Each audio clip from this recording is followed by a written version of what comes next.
I will admit, I used to be a red velvet hater because red's not a flavor, but you guys wouldn't leave me alone. And Valentine's Day. So I gave her a try, and she has bows on it. What's not to love?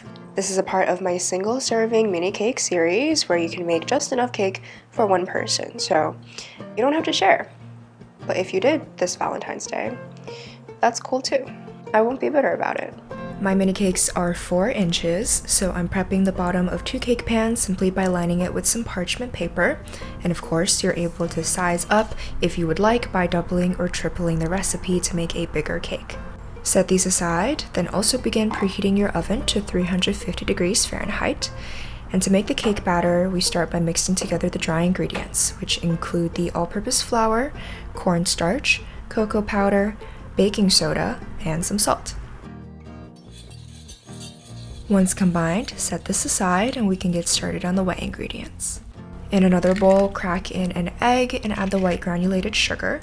Then before adding in any other ingredients, I like to whisk this until it becomes really fluffy and pale. This way the cake comes out really soft, and you're welcome to use an electric mixer for this if you'd like. Alright, now for the fun part. To put the red in red velvet, I'm using some gel food coloring. This is just much more concentrated than liquid food coloring, and it also won't mess with the consistency of your cake batter. But since it is a thicker gel, I like to dilute it in the buttermilk first before adding it to the rest of the ingredients, just so it combines better and you won't end up with little clumps of red food coloring.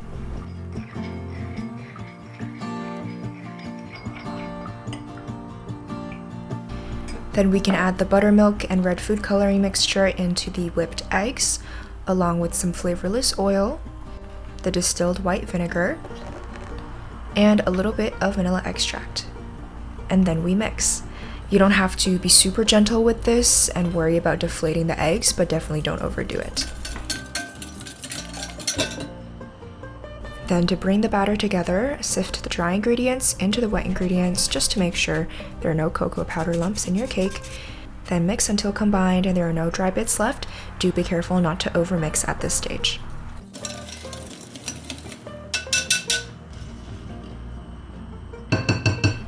Then to transfer these into your prepared cake tins, I'm what you would call a little particular about having perfectly even layers, which is why I'm doing this over a scale so that I can make sure the same amount of batter is going into each cake pan. Release any air bubbles, and into the oven this goes for about 20 to 25 minutes. You'll know it's ready when you can insert a toothpick into the center and no sticky batter comes out.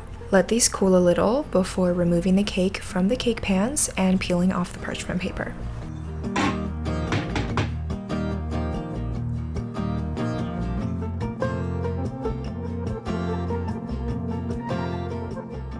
You can see that these cakes come out pretty flat, so honestly there's not a whole lot of trimming necessary, and you can probably get away with just decorating them as is, but it makes a difference to me, okay? So I'm trimming off just the tiniest bit off the top so that they sit perfectly flat, and then I'm dusting off any excess crumbs so that they don't get mixed up into the frosting later on.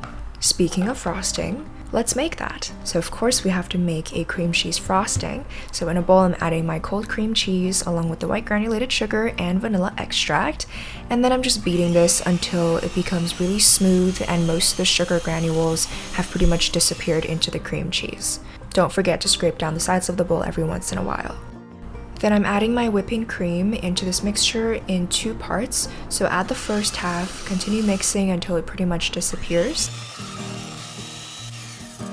Then in goes the second half and mix this until stiff peaks form, and we're ready to decorate.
fight the darkness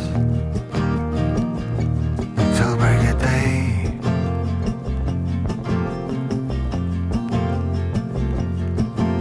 The heart and the past changes so fast, like a chameleon.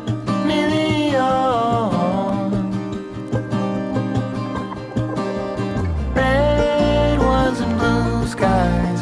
What did we know? We were so very young.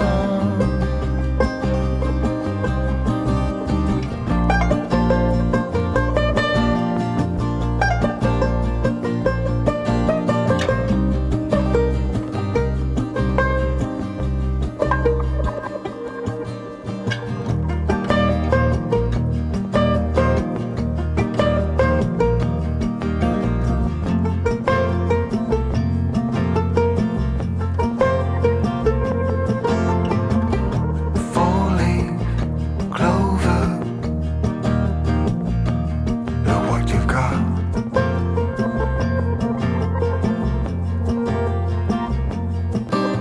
The heart and the past changes so fast, like a